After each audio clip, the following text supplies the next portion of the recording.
Amen. Alléluia. Voilà, le Seigneur Jésus n'est pas venu pour nous condamner, mais il est venu pour sauver ce qui était perdu. Parce que s'il était venu pour condamner, je pense qu'il n'y aurait pas un seul. Pas un seul. Parce que tous, nous sommes pécheurs. Et nous dépendons tous de la grâce de Dieu. Je crois que ça, c'est important de le souligner. Nous sommes tous dépendants de la grâce de Dieu. C'est vrai que le Seigneur désire, c'est vraiment nous attirer à lui, plus en plus près de son cœur, pour qu'on puisse le connaître la grâce qui est en lui, connaître son amour.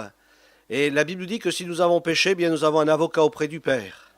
Et nous pouvons venir à lui de tout notre cœur et dire « Seigneur, je te demande pardon, aide-moi, je veux repartir sur de bonnes bases. Seigneur, viens me renouveler, viens me fortifier. Seigneur, mon désir, c'est de marcher dans la sainteté, dans la pureté, dans la vérité. Mais je sais que sans toi, j'y arriverai pas. Et j'ai besoin de toi, Seigneur. Alors, conduis-moi, dirige-moi. » Et là, le Seigneur, il se réjouit parce qu'il voit qu'on dépend de lui. Vous savez, souvent, des gens qui ne veulent pas dépendre de Dieu, qui se disent « moi, je suis assez fort », eh bien, c'est compliqué. Le Seigneur est obligé de les faire passer par des moments d'épreuve pour qu'ils ébranlent un peu leur fondement, pour qu'ils puissent s'accrocher à lui. Et dire « Seigneur, sauve-moi !» Et puis là, à ce moment-là, Seigneur, enfin, je peux m'occuper de toi. Tu te rends compte que tu as besoin de moi. Et parfois l'épreuve, ça sert aussi à ça. Alléluia. Dieu nous aime. Et il fait concourir toutes choses ensemble pour notre bien. Alléluia. Alors des fois, c'est Seigneur, pourquoi ? Eh bien, t'inquiète pas, c'est pour ton bien. Tu en as besoin. Tu as besoin de comprendre que sans moi, eh bien, tu peux rien faire. Que sans moi, eh bien, tu peux pas arriver dans une vie, dans cette dimension de vie que ma parole parle. Vous savez, Dieu nous invite à vivre sur les hauteurs du pays. Et pour vivre en haut, il faut que nous soyons en bas. Et c'est là qu'il nous élève. L'humilité précède la gloire, l'orgueil, la chute. Et si tu es petit aux yeux de Dieu, bien le Seigneur va t'élever. Si tu te sens petit. Alors des fois on dit l'apôtre Paul, il ne devait pas être grand, parce que j'appelais le petit, mais peut-être aussi c'était quelqu'un d'humble, et que son humilité, eh bien, le faisait grand. Alors là, le petit, là, l'humble, là, l'homme de Dieu. L'homme de Dieu, vous savez, un ministère, c'est un minus. Le ministère, c'est celui qui est en bas. C'est pas celui qui est en haut. Aujourd'hui, on dit, ouais, le ministère, ouais, c'est quelqu'un qui est une certaine stature, une certaine... Non, le ministère, c'est celui qui est au service des autres, donc c'est le petit. C'est le minus. Et je crois qu'on a besoin de... On ne vit pas dans la même mentalité que le monde. L'Église de Christ, ce n'est pas la mentalité du monde. Jésus l'a dit à ses disciples. Celui qui veut être le plus grand, eh bien qu'il soit votre serviteur. Vous savez que lorsque Jésus a voulu laver les pieds de ses disciples, c'est quand même extraordinaire. Est-ce que nous accepterions de nous faire laver les pieds par Jésus ? Peut-être qu'on aurait un peu la réaction de Pierre en disant « Non, non, Seigneur, quand même pas ». Et pourtant, il l'a fait. Il l'a dit aussi, lavez-vous les pieds les uns les autres. Que nous puissions être suffisamment humbles pour se mettre à genoux devant notre frère, notre sœur, et puis lui laver les pieds. C'est difficile, J'imagine un frère qui se met à genoux pour laver les pieds d'une sœur, c'est compliqué, Et oui, pourtant, c'est à cela que le Seigneur nous appelle, à réaliser ce que nous sommes, et que sans lui, bien, on n'est pas grand-chose, J'aimerais avec vous lire un texte, c'est dans le livre, l'évangile de Jean. Jean 9, une très belle histoire qui nous enseigne tellement. Vous savez que la parole de Dieu nous enseigne. Il y a des gens qui disent, oui, bon, ça a été écrit il y a un certain nombre d'années, que ce soit sous l'Ancienne Alliance ou la Nouvelle Alliance. Qu'est-ce que cela peut nous apporter aujourd'hui ? Bien oui, Dieu nous parle au travers de sa parole, et sa parole, c'est la Bible. Alors n'attendons pas une révélation particulière pour dire oui, moi j'attends que Dieu me parle au travers d'un ange ou au travers de, je sais pas, du buisson ardent ou je ne sais quoi. Dieu te parle déjà au travers de la parole et te dit repens-toi, repentez-vous, convertissez-vous. Voilà, c'est tout simple, il n'y a pas besoin de révélation pour comprendre ça. Et nous avons tous besoin, et tous nous avons pour la plupart passé par ce chemin qui est le chemin de la repentance. Jésus vit en passant un homme aveugle de naissance. Et on pourrait dire que, comme en Samarie, il passait, il a vu la femme samaritaine, eh bien Jésus passe. Il passe au milieu de nous. Et ce matin, il passe, parce que là où nous sommes rassemblés à 2 ou 3, il vient. Vous savez que lorsque Jésus est ressuscité et que ses disciples se rassemblaient, eh bien, le Seigneur, il venait au milieu d'eux. Il se présentait à eux. Quelle surprise, hein ? Quelle surprise. Alors, je ne sais pas si, pour nous, si ça se passerait de la même manière, comment est-ce que l'on pourrait réagir ? Hein, imaginez d'un seul coup, Jésus qui vient maintenant au milieu de nous. Alors, je ne sais pas notre réaction, mais voilà, mais il est là. Hein, il est là. Là où 2 ou 3, il est là. Et il passe lorsque nous nous rassemblons, lorsque nous sommes ensemble. Il est au milieu de nous et il passe dans son assemblée ce matin. Il passe aux 11 rues, c'est le 11, non, c'est le 4. 4 grandes rues à l'Île-sur-le-Doubs. Alléluia. Et il passe ce matin. Seigneur, je sais que tu es là. Je sais que tu es là. C'est important d'avoir cette conscience de la présence de Dieu. Ça nous rend déjà humbles, mais je crois qu'on a besoin qu'une sainte crainte de Dieu habite notre cœur. Que nous réalisions, Seigneur, c'est vrai, tu es là. Et qu'il y ait ce saint respect de la présence de Dieu. Jésus vit en passant un homme aveugle de naissance. Ses disciples lui firent cette question, « Rabbi, maître, qui a péché, cet homme ou ses parents, pour qu'il soit né aveugle ?» Je pense qu'on a beaucoup de questions à poser à Jésus. Hein. Pourquoi ceci? Pourquoi cela? Pourquoi hein? Jésus répondit, ce n'est pas que lui ou ses parents aient péché, mais c'est afin que les œuvres de Dieu soient manifestées en lui. Pourquoi? Parce que Dieu est celui qui change le mal en bien. Et je crois que si autour de nous, ou peut-être dans notre vie, des choses se passent qui sont négatives, qui ne nous plaisent pas, et on crie au Seigneur, secours-nous dans telle ou telle situation, où tu vois telle personne qui vit telle ou telle chose, je crois que ces choses sont faites pour que Dieu se manifeste d'une manière glorieuse, parce que le Seigneur Jésus est venu pour détruire les œuvres du diable. Et si nous voyons des œuvres du diable dans nos vies, ou autour de nous, eh bien sachez que ces œuvres-là peuvent être détruites, peuvent être anéanties, parce qu'il est venu pour détruire ces œuvres-là. Alors n'acceptons pas ces choses, mais au contraire, approchons-nous de Jésus. Seigneur, nous voulons voir ta gloire. Aux yeux des hommes, c'est impossible, mais à tes yeux, tout est possible. Tout est possible. Et celui qui a la foi en Dieu, eh bien il voit des choses impossibles se réaliser, parce qu'il a mis sa foi dans celui qui tient toutes choses dans ses mains. Amen. Et il nous faut croire ce que Dieu dit. Non pas croire mes pensées, mes raisonnements, ou ce que les autres peuvent dire, même si c'est un religieux quel qu'il soit, ce qui est important, c'est ce que Dieu dit. C'est ça qui est important. Et nous voulons nous appuyer sur la parole de Dieu afin de voir les œuvres de Dieu se manifester avec puissance. Amen. Et je veux croire que l'œuvre de Dieu va se manifester avec puissance ici à l'Île-sur-le-Doubs. Amen. Je le crois de tout mon cœur parce que ça a été annoncé, ça a été prophétisé et parce que Dieu, il aime cette ville. Dieu aime cette région et il veut mettre tout en œuvre pour sauver une multitude d'hommes et de femmes.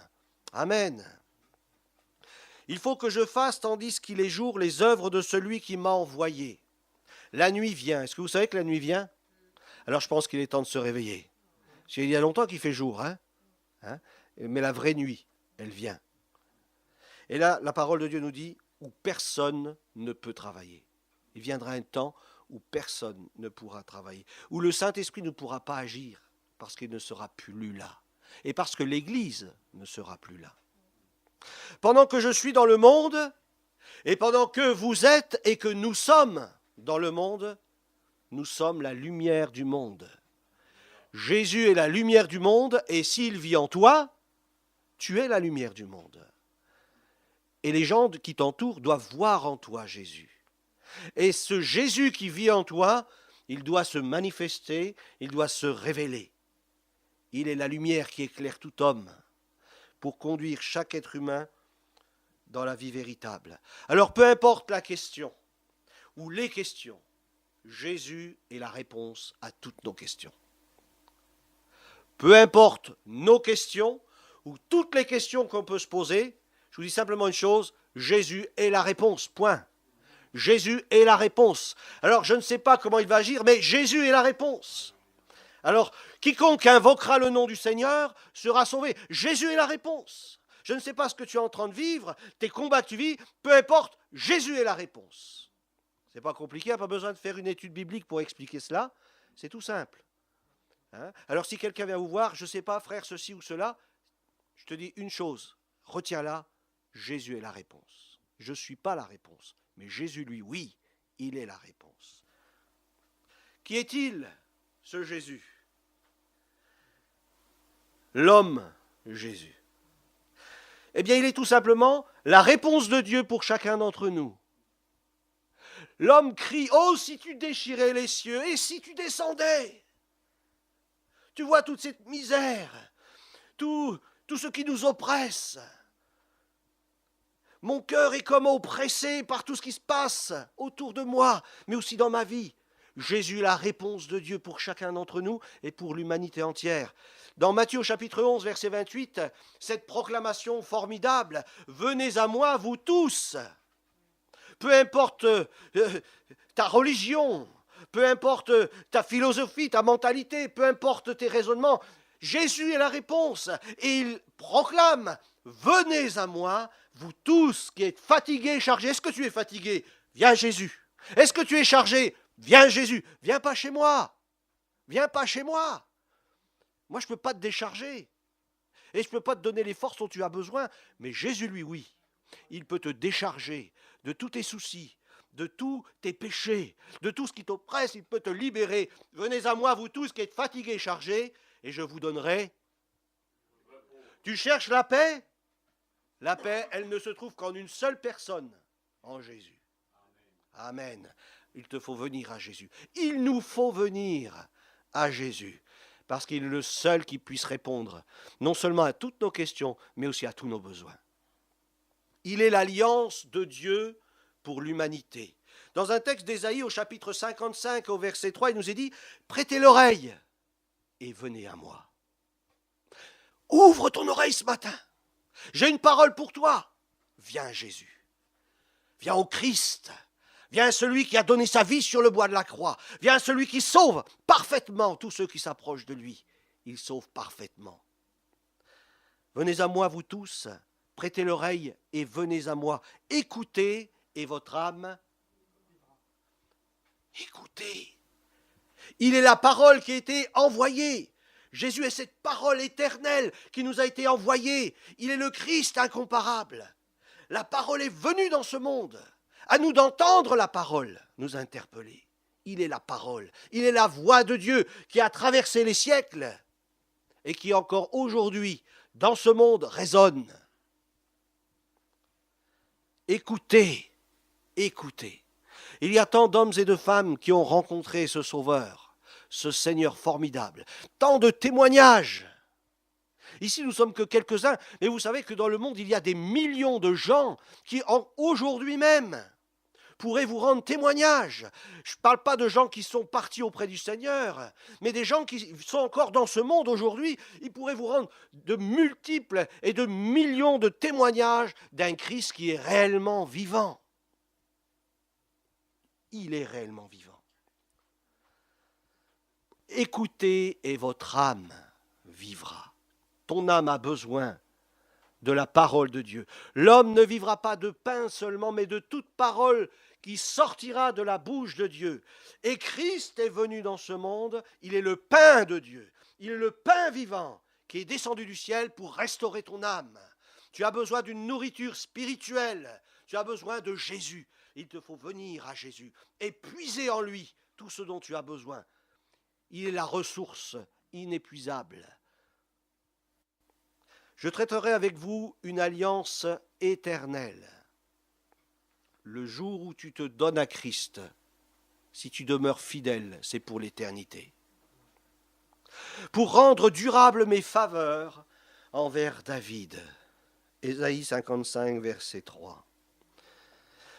Dans le Lévitique au chapitre 20, au verset 26, il nous est dit « Vous serez saints pour moi, car je suis saint. » Et puisqu'il vit en moi, le saint, il me rend saint. Comprenez? Il vit en moi, le saint, le juste. Et si je nourris cette sainteté dans ma vie, cette sainteté va me transformer de sainteté en sainteté. Et je vais marcher et je marche dans cette sanctification parce qu'il vit en moi. Seule la présence de Jésus en nous peut nous changer, peut nous transformer, peut faire de nous des saints. Seule la présence de Jésus en nous peut faire de nous des saints. Vous serez saints pour moi, car je suis saint, moi l'Éternel. Je vous ai séparés des peuples, afin que vous soyez à moi. Tu ne t'appartiens plus, t'appartiens à Jésus. Tu lui appartiens. Quel homme extraordinaire que Jésus, cet homme qui a été manifesté au monde. Lorsqu'ils l'ont vu, ils se sont dit, mais c'est pas possible. Ça ne peut pas être Dieu, c'est un homme. Il a faim, il a soif. Et quand on lui fait mal, il a réellement mal. Mais il est tellement extraordinaire. Il est tellement extraordinaire. J'aimerais vous montrer une petite vidéo, si j'arrive à vous la...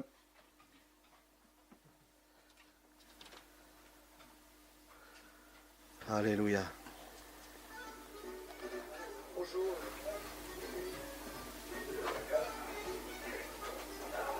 Comment ça va? Très bien. C'est la coupe toujours? Oui, amen. La famille, le travail, tout va bien grâce à Dieu. Très bien.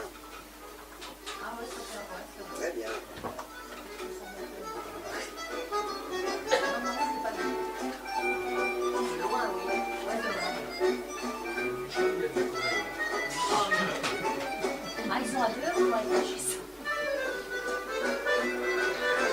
Alors c'est une vidéo typiquement alsacienne, avec l'accordéon en fond. Je laisse ceci.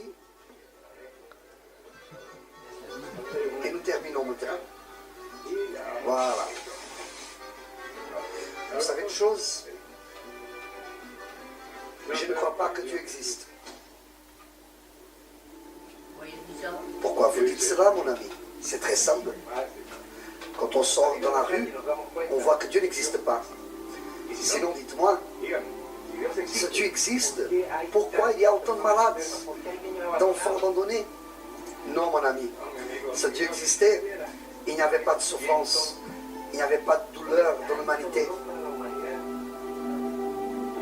Je ne peux pas comprendre pourquoi il existe en Dieu qui permet que les personnes passent pour toutes ces choses. Bon, à la prochaine. Au revoir, monsieur Louis.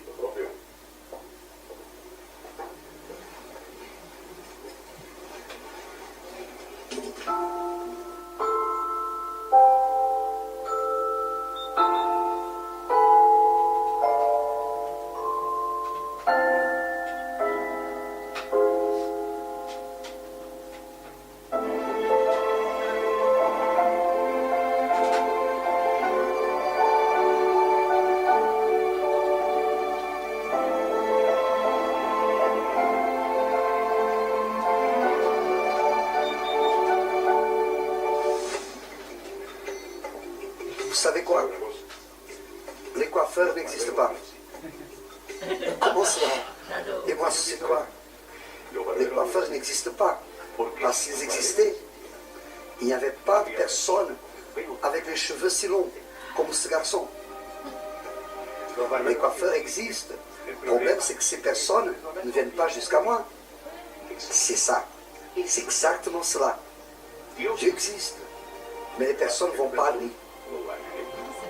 Pour cela, mon ami, il y a tant de misère, de douleur dans le monde.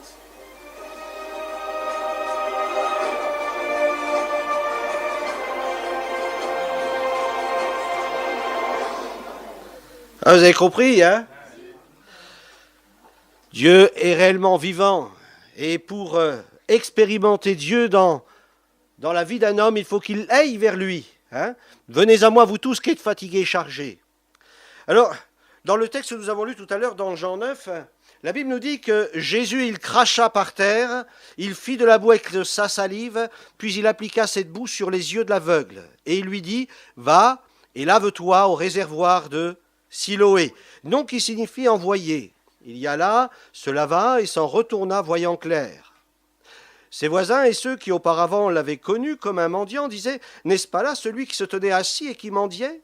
Les uns disaient, c'est lui, d'autres disaient, non, mais il lui ressemble. Et lui-même disait, c'est moi. Ils lui dirent donc, mais comment tes yeux ont-ils été ouverts ? Il répondit, l'homme qu'on appelle Jésus. Alléluia. L'homme qu'on appelle Jésus. N'allez pas auprès d'un autre. Jésus est celui qui sauve. Jésus est celui qui guérit. Jésus est celui qui baptise du Saint-Esprit. Et Jésus, c'est aussi celui qui revient bientôt. Alléluia. L'homme qu'on appelle Jésus a fait de la boue. Il a oint mes yeux et m'a dit, va au réservoir. Il a oint, il a agi et il m'a dit, écoutez la parole de Dieu. Et il m'a dit, va au réservoir de Siloé, lave-toi. J'y suis allé, j'ai obéi, j'ai fait ce qu'il m'a demandé, j'ai cru. Et je me suis lavé et j'ai recouvré la vue. Et lui dire, mais où est cet homme ? Nous aussi on veut le connaître. Nous aussi on veut le rencontrer. Il répondit, je ne sais. Ils menèrent vers les pharisiens celui qui avait été aveugle. Or, c'était le jour de sabbat que Jésus avait fait de la boue et lui avait ouvert les yeux. De nouveau, les pharisiens aussi lui demandèrent comment il avait recouvré la vue. Et il leur dit, il a appliqué de la boue sur mes yeux, je me suis lavé et je vois. Sur quoi quelques-uns des pharisiens dirent, cet homme ne vient pas de Dieu, car il n'observe pas le sabbat. Si Jésus ne rentre pas dans nos critères et dans nos mentalités, c'est que ce n'est pas Dieu. Si Jésus ne rentre pas dans notre moule, dans le moule de ce monde, dans le moule de la religion, c'est que ce n'est pas Dieu. C'est ce que disait cet homme. Jésus est celui qui nous surprend. Est-ce que vous savez que Dieu nous surprend ? Et il aime nous surprendre. Et il fait des choses qui nous dépassent. Il dépasse nos raisonnements. Nous, on aimerait bien enfermer Dieu dans une boîte pour bien le connaître. Mais Dieu, au contraire, il ne veut surtout pas que nous puissions l'enfermer dans une boîte.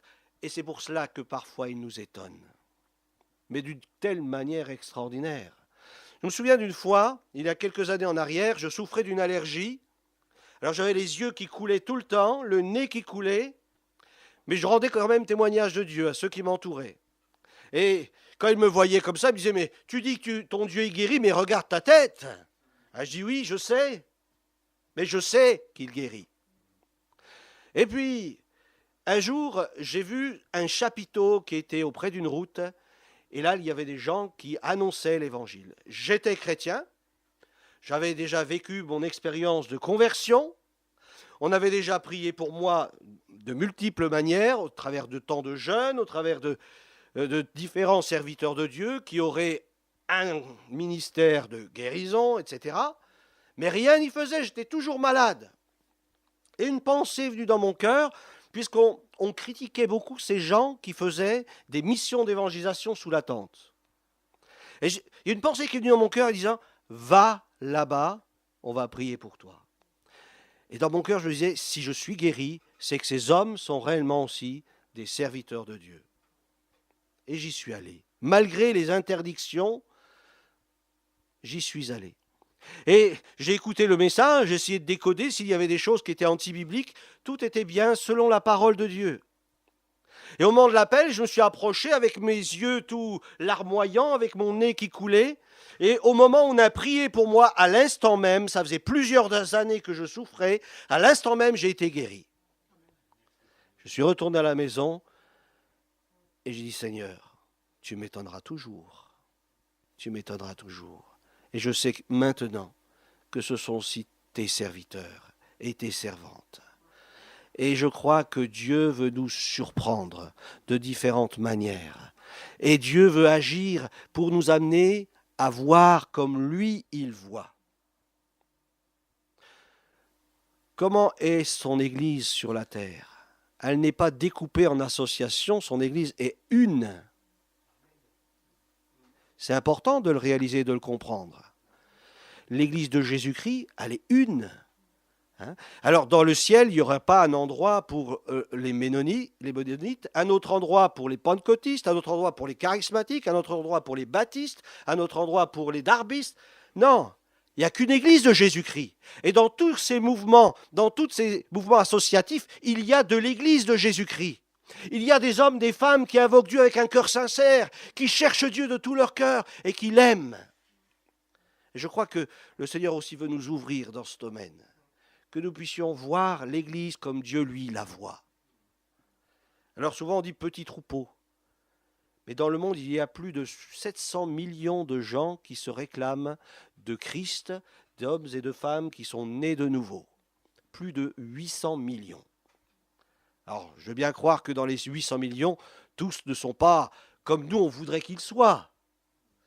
Bon, si on fait un petit tri comme Gédéon, on va dire, bon, si on a déjà 500 millions, ça sera déjà bien.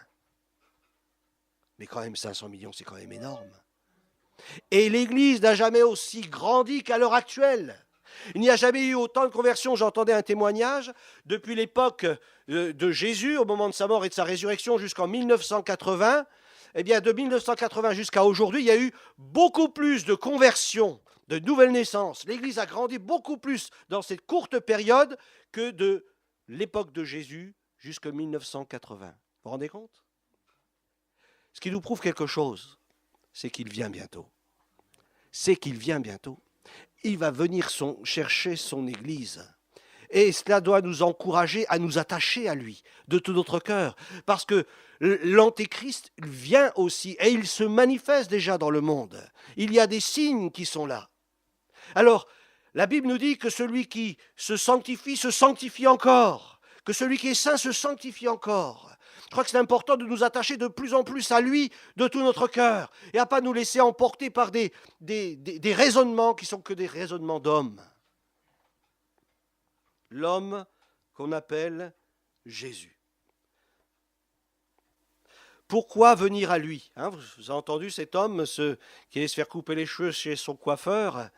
Il l'expliquait, bien, si le monde va si mal, c'est parce que les gens ne viennent pas à Jésus. Mais si on vient à lui. Dans Jean chapitre 12, verset 32, il nous est dit « Et moi, quand j'aurai été élevé de la terre, j'attirerai tous les hommes à moi. »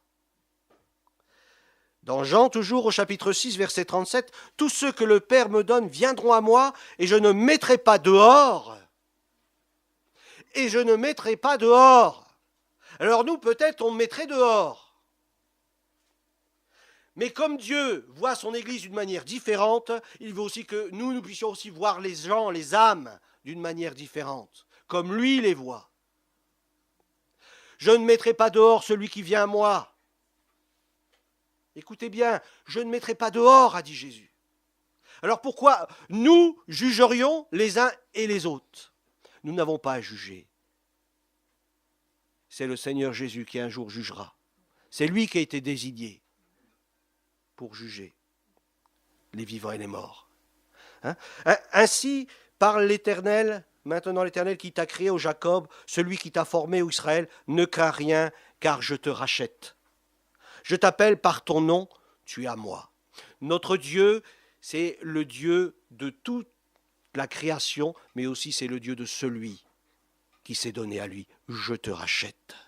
Je t'ai payé un grand prix, le prix de mon sang, le prix de mon sacrifice, je te rachète, je t'ai racheté. Il parle à toi, il ne parle pas à ton voisin, mais c'est à toi qu'il parle ce matin et te dit, je te rachète, tu as du prix à mes yeux. Alors ne marche pas n'importe comment dans ta vie, mais deviens mon disciple, marche dans mes pas, suis mes traces, sois fidèle, attache-toi à moi. Parce que tu es à moi, je t'ai racheté un grand prix. Tu ne t'appartiens plus à toi-même.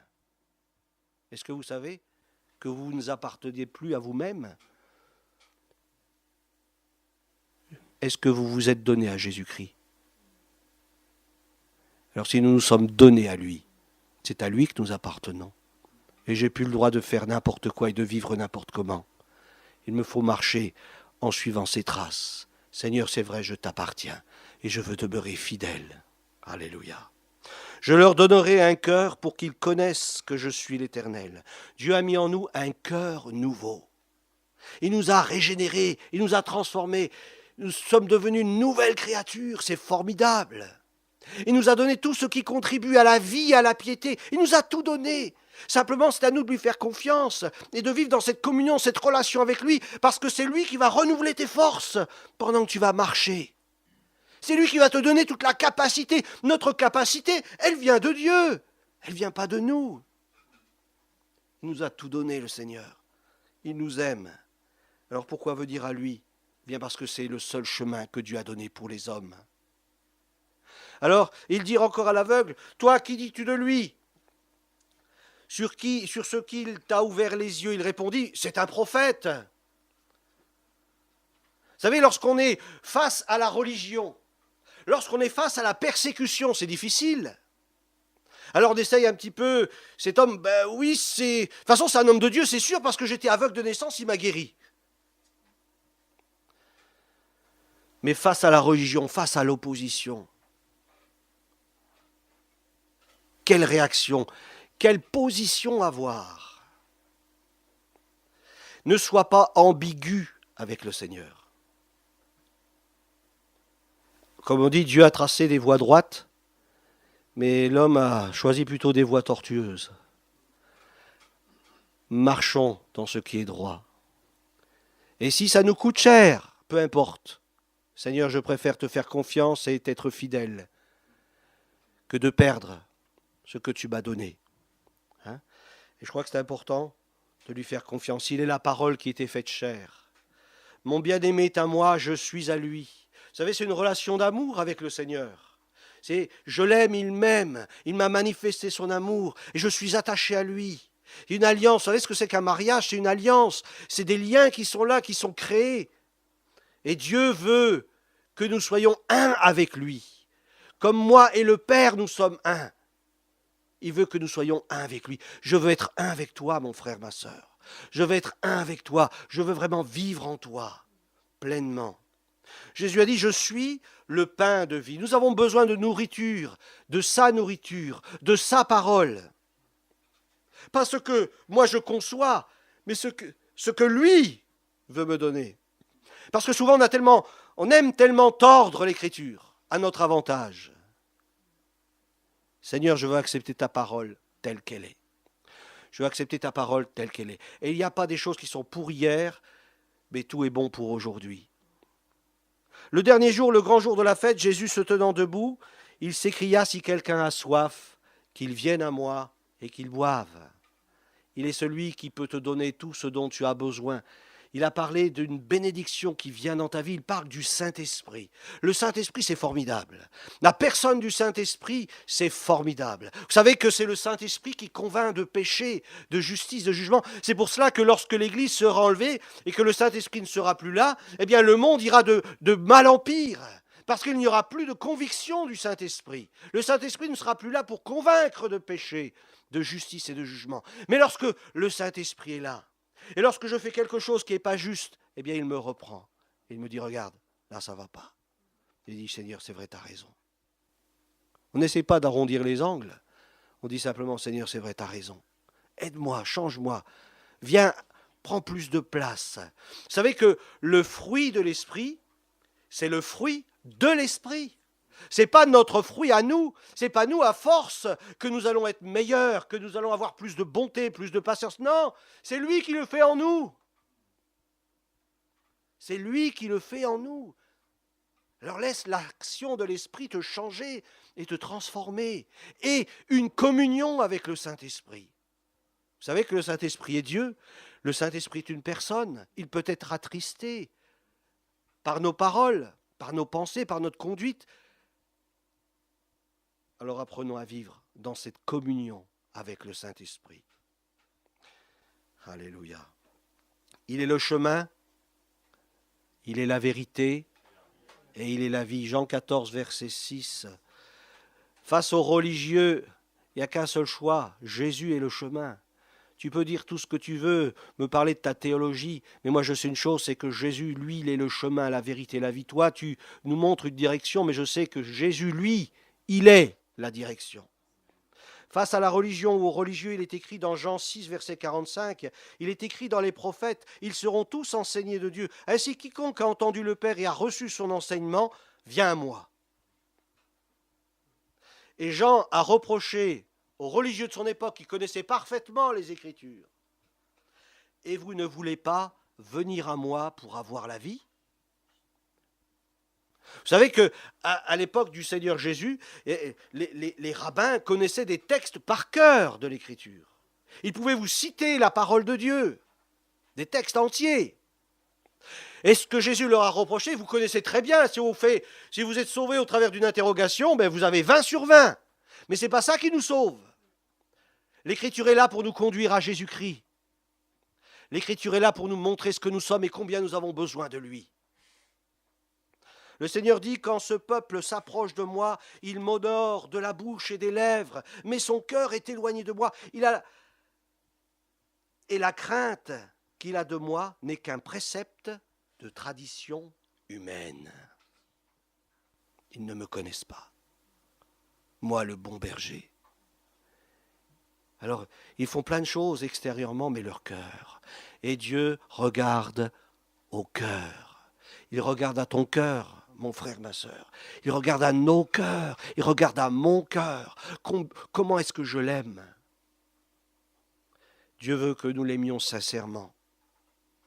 Il désire vraiment une relation. Vous savez, dans un couple, si l'épouse ou l'époux joue un rôle, ça montre qu'il n'y a pas d'amour, même s'il y a une alliance, il n'y a pas d'amour. Il y a un moment ou un autre, ça va clasher. Il doit y avoir l'amour. Et dans notre relation avec Dieu, c'est cela, c'est l'amour. Quel est le premier, le plus grand commandement ? Tu aimeras le Seigneur, ton Dieu. Et l'amour, c'est le lien qui nous unit au Seigneur. C'est parce que je l'aime que je ne vis pas comme un païen. C'est parce que je l'aime que je ne vis pas comme un païen. Et c'est parce que je l'aime que je décide de marcher dans ce qui est juste. C'est par amour pour lui. C'est pas parce que la Bible dit tu ne te feras pas ceci, ou tu ne te feras pas cela, ou tu feras ceci, ou tu feras... Non, c'est parce que je l'aime. C'est parce que je l'aime. J'aime beaucoup, là, on a eu un mariage là cet été, et puis il y a Famara qui a donné un message, et puis il a dit quelque chose à notre frère Patrice, en parlant de Joséphine, et il lui a dit, si tu veux que ta femme te soit soumise, parce que c'est écrit dans la parole de Dieu, femme, soyez soumise, voilà. Mais si tu veux que ta femme soit soumise, traite-la comme une princesse. Traite-la comme une princesse. Et tu verras combien elle sera soumise si tu la traites comme une princesse. Montre-lui que tu l'aimes. Hein? Ça, c'est important. Hein? Alléluia. Alors, ce n'est pas une religion qui est montée sur la croix. C'est la personne de Jésus-Christ qui a donné sa vie pour nous sur le bois. Alors Jésus a appris qu'il l'avait chassé. Hein. Vous savez, lorsque on choisit de faire, on fait des choix qui peuvent nous coûter cher, eh bien on peut être chassé. Vous savez qu'il y a des couples qui se sont, enfin des couples qui n'étaient pas mariés, se sont séparés parce que justement il y avait cette tension. Et lui, il a été chassé, cet homme, du milieu de la religion, parce qu'il a choisi, parce qu'il a su qui était Jésus. Et que la différence entre Jésus et la religion, il y a une grosse différence, énorme. Alors, lorsque Jésus a appris qu'il avait été chassé, qu'il était malheureux parce que, voilà, il avait été isolé, même ses parents ne voulaient même pas prendre position pour lui, il dit, débrouillez-vous avec lui, il est assez grand. Eh bien, son choix lui a coûté cher. Et parfois, il y a des choix qui peuvent nous coûter cher, mais choisis la vie, afin que tu vives. Choisis la vie. Alors, et l'ayant rencontré, il lui dit, le Seigneur Jésus lui dit, crois-tu au Fils de Dieu ? Il le met un peu à l'épreuve. Hein. Il le met un peu à l'épreuve. Mais on dirait que cet homme, il est comme en crescendo, il gravit d'étape en étape. Au début, Jésus l'homme, ensuite Jésus le prophète. Oui, forcément, ce qu'il a fait pour moi, c'est plus qu'un homme, c'est l'envoyé de Dieu. Et puis ensuite, Jésus le Fils de Dieu. La parole incarnée qui s'est manifestée parmi les hommes, le Messie, celui qui a été annoncé par les prophètes, crois-tu ? Alors il répondit, mais qui est-il, Seigneur, afin que je croie en lui ? Parce qu'il n'avait pas vu Jésus. Vous comprenez ? Là, il voit un passant qui l'interpelle et puis il lui dit ces choses. Puis il ne voit pas que c'est Jésus. Parce qu'il était aveugle. Quand il avait vu Jésus, quand il avait connu Jésus, il était aveugle. Et quand il a recouvré la vue, et puis qu'il a été chassé, et puis qu'il se retrouve au milieu de la foule, il y a quelqu'un qui l'aborde, et lui dit cela, il dit, est-ce que tu crois au Fils de Dieu? Et puis il est là, un peu perdu, et il dit, oui, moi j'y crois au Fils de Dieu. Tu l'as vu, lui dit Jésus, celui qui te parle, c'est lui. Waouh! Qu'est-ce qu'il a fait cet homme-là? Qu'est-ce qu'il a fait? Qu'est-ce qu'il a fait? Il lui dit, je crois Seigneur, je crois Seigneur. Vous savez, c'est comme quelqu'un qui est en train de se noyer, et puis il saisit, vous savez le salut c'est ça, il faut le saisir. Il faut le saisir de tout notre cœur. Il dit, je crois Seigneur, je crois. Et il se prosterna devant lui. Et il adora le Seigneur. Vous vous rendez compte? Un juif qui se prosterne devant un homme. Il fallait qu'il réalise qui était cet homme. Qu'il était réellement le Fils de Dieu. Ceux qui étaient autour de lui, de dire, oh, mais il fait un blasphème. Il se prosterne devant un homme. Non, mais lui, il savait devant qui il se prosternait. La parole qui était faite chair. Le Fils de Dieu. Tu l'as vu, lui dit Jésus. Est-ce que nous avons vu Jésus? Est-ce que nous l'avons vu dans notre vie? Est-ce que nous l'avons vu agir? Est-ce que Jésus est réellement présent et qu'il est devant tes yeux chaque jour? Alors apprenons à nous prosterner devant lui. Seigneur, c'est à toi que je donnais toute la gloire. C'est toi que je veux suivre. La Bible n'enseigne pas l'amour et la tolérance. Est-ce que vous savez ça? La Bible n'enseigne pas l'amour et la tolérance. La Bible enseigne l'amour et la repentance. Ne soyons pas tolérants avec le péché. Dieu nous appelle à la repentance. Et s'il y a des choses dans notre vie qui ont besoin d'être mises en règle, n'attendons pas, il vient bientôt.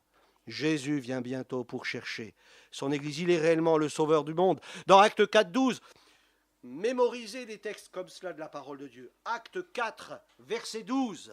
Il n'y a de salut en aucun autre. Pourquoi? Car il n'y a sous le ciel aucun autre nom qui ait été donné parmi les hommes par lequel nous devions être sauvés. Il n'y a que le nom de Jésus qui sauve. La religion ne pourra jamais te sauver. Et essayer de faire une pratique juste ne pourra jamais te sauver. Pour te sauver, il te faut un sauveur. Et Jésus est le sauveur. Ésaïe 44, 22, « J'efface tes transgressions comme un nuage et tes péchés comme une nuée. Reviens à moi, car je t'ai racheté. » On a du prix aux yeux de Dieu. Et vous savez que même lorsque nous tombons, eh bien le Seigneur nous dit, ah ben, tu vois, tu n'as pas tenu ferme, allez hop, dehors. Non! Il est là, par le Saint-Esprit, te parler. Il te parle au travers de sa parole. Il ne te laisse pas en paix. Jusqu'à ce que tu reviennes à lui de tout ton cœur. Comme on dit souvent dans le monde, tant qu'il y a de la vie, eh bien, sachez que Dieu, tant que tu es là, il mettra tout en œuvre. Parce qu'il t'aime. Parce que je t'ai racheté, ça a coûté un prix. Dans Jérémie 31, verset 3, il nous dit, « De loin l'Éternel se montre à moi, de loin, je t'aime d'un amour qui vient de l'éternité, d'un amour éternel. Un amour qui n'est pas de ce monde, un amour qui vient de Dieu, du cœur de Dieu. C'est pourquoi je te conserve ma bonté. » Alors ne dis pas, « Ah oui, je vis dans le péché, mais le Seigneur me bénit quand même. » Mais Dieu te fait grâce, simplement. Il te fait grâce simplement, parce que son désir, c'est que tu réalises combien il t'aime, et que malgré ta situation, malgré ce que tu fais, il te bénit quand même, mais ce n'est pas une preuve que tu es dans le droit chemin, au contraire, c'est pour te ramener vers lui, te ramener contre son cœur. Maintenant encore, dit l'Éternel, revenez à moi de tout votre cœur, avec des jeûnes, avec des pleurs et des lamentations. Dieu parle. Vous voyez, Dieu parle encore à son peuple malgré qu'il est dans les ténèbres. Et Dieu aussi nous parle, même si nous sommes tombés dans le péché. Moi-même, Dieu m'a parlé dans une situation où j'étais enfoncé profondément dans la boue, où je voulais mourir. Eh bien, Dieu m'a parlé. Et il m'a dit, je t'aime, reviens à moi. Et vous savez, lorsqu'on est au fond du trou, on n'a plus qu'à taper. Et là, on remonte direct. Et Dieu m'a ramené dans sa présence, dans sa communion. Mais ça n'a pas été facile. Il a fallu aussi s'humilier. Dire, Seigneur, c'est vrai, j'ai eu tort. Je te demande pardon de tout mon cœur. Ne me retire pas ton Saint-Esprit. C'est David qui disait ça. Hein? Zacharie 1,3 nous dit, dis-leur donc, ainsi parle l'Éternel des armées. Revenez à moi, dit l'Éternel des armées. Je et je reviendrai à vous. C'est beau, hein? Revenez à moi de tout votre cœur, et je vais revenir vers vous. Montre-moi vraiment que tu m'aimes. Et si tu... Vous savez, lorsqu'on entend la parabole du fils prodigue, il n'est pas dit que le père, elle était le chercher dans les pourceaux, son fils. Mais par contre, il attendait son fils. Et avant que même le fils le voie, le père était déjà devant la porte, en train d'attendre son fils pour revenir. Et c'était le fils de la maison. Et il y a beaucoup de fils et de filles de la maison qui ont abandonné la maison de Dieu. Mais le Seigneur les attend. Il est prêt à les accueillir. Il est prêt à les embrasser. Il est prêt à leur donner un nouvel habit, à les renouveler dans ce qu'ils ont reçu, à leur donner la bague, à leur donner des souliers aux pieds. Dieu est prêt à la restauration, mais simplement il faut revenir. Il faut venir vers celui qui nous aime. Je suis tombé et retombé, mais une chose est sûre, c'est que Jésus ne m'a jamais laissé tomber. Jésus ne te laissera jamais tomber. Il est celui qui vient au secours de celui qui est perdu. Vous savez, la brebis égarée, la Bible nous dit qu'il laisse les 99 pour aller chercher celle. Vous vous rendez compte? Il y en a qui diraient, oh, il y en a déjà 99, tant pis pour elle, hein. Elle a fait le choix. Elle a fait le choix. Je ne vais pas sacrifier 99 brebis pour une qui a voulu en faire qu'à sa tête. Et non, il va aller la chercher. Et vous savez quoi? S'il la trouve et qu'elle ne veut pas venir, qu'est-ce qu'il va faire? Ah ouais. Et si ça ne suffit pas, qu'est-ce qu'il fait? Il lui casse une patte. Il lui casse une patte. Si. Il lui casse une patte. L'épreuve n'est pas pour t'éloigner de Dieu, mais l'épreuve est pour te ramener vers lui. Parce que Dieu t'aime. Parce que Dieu t'aime. Parfois, Dieu permet l'épreuve non pas pour te faire souffrir, mais pour t'aider à lâcher tout ce qui n'est pas bon pour ta vie. Que Dieu restaure toutes tes années perdues, où tu as voulu en faire qu'à ta tête, où nous avons voulu en faire qu'à notre tête. Mais aujourd'hui encore, c'est le jour du salut. Aujourd'hui encore, c'est le jour de la délivrance. Aujourd'hui encore, tu peux prendre la bonne décision. Aujourd'hui encore, tu peux revenir à lui. Aujourd'hui encore, il peut à nouveau te remplir du Saint-Esprit. Aujourd'hui encore, tu peux le servir dans sa puissance. Aujourd'hui encore, ses promesses sont toujours aussi certaines et efficaces. Il te dit, mes promesses, elles sont oui et amen. Et aujourd'hui encore, tu peux bénéficier de toutes les grâces qui coulent du cœur de Dieu parce que ton Dieu t'aime. Et il te l'a prouvé en donnant sa vie sur le bois de la croix. Christ t'aime, il est au milieu de nous ce matin. Et celui qui veut te restaurer, te rétablir, te libérer et faire de toi ce qu'il a prévu de faire avec toi, il désire que tu sois une servante et un serviteur de Dieu. Alléluia, équipé du Saint-Esprit et prêt pour son œuvre. Dieu t'aime. Alors ce matin, abandonnons-nous dans les bras de Dieu. Dire, Seigneur, tu m'as choisi, mais maintenant je te dis, c'est toi que je veux suivre. C'est toi que je veux. On va se lever ensemble, on va prier le Seigneur. Alléluia. Seigneur notre Père, notre Dieu, nous voulons te célébrer ce matin parce que c'est vrai, tu nous as délivrés de nos chaînes, tu nous as délivrés de la captivité, tu nous as délivrés, Seigneur, de ce qui nous empêchait de venir vers toi, tu nous as fait connaître ton nom. Et Seigneur, je te bénis parce que tu as su toucher notre cœur à chacun. Tu as su, Seigneur, nous attirer à toi par des cordages d'amour, même si nous étions parfois rebelles, même si nous étions parfois difficiles, même si nous avions ce caractère difficile. Mais Seigneur, tu nous as révélé ton amour et tu nous as fait connaître ton nom. Seigneur, ce matin, pardonne-nous si nous avons loupé des choses dans notre vie.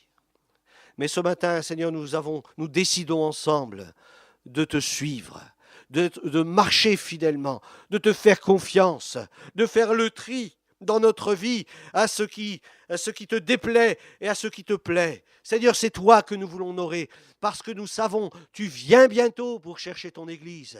Et ta parole nous le dit, et elle est là comme un avertissement, que les tièdes, ils ne pourront pas venir. Les tièdes, ils seront jetés dehors. Et Seigneur, ce matin, tu nous invites à être bouillants pour toi, à être des hommes, des femmes qui soient consacrés à ton œuvre, livrés entre tes mains. Seigneur, merci pour l'assistance du Saint-Esprit. Merci, Seigneur, pour le pardon de nos péchés. Merci pour le renouvellement que tu nous accordes chaque jour de notre vie. Seigneur, je veux te bénir ce matin parce que ton Église, elle est belle. Parce que ton Église, c'est vrai, elle vaut la peine. Tu t'es sacrifié pour elle. Merci parce que, Seigneur, tu vis au milieu de ton Église. Merci parce que tu accordes les soins à ton corps, à ton Église. Et je te bénis ce matin, que ta parole vienne restaurer, que ta parole vienne renouveler et que ta parole vienne enrichir ce matin chacune de nos vies, dans le nom de Jésus-Christ. Merci Seigneur. Amen. Amen. Alléluia. Que le Seigneur vous bénisse. Dimanche prochain, nous aurons la visite de Franck Jeanneret.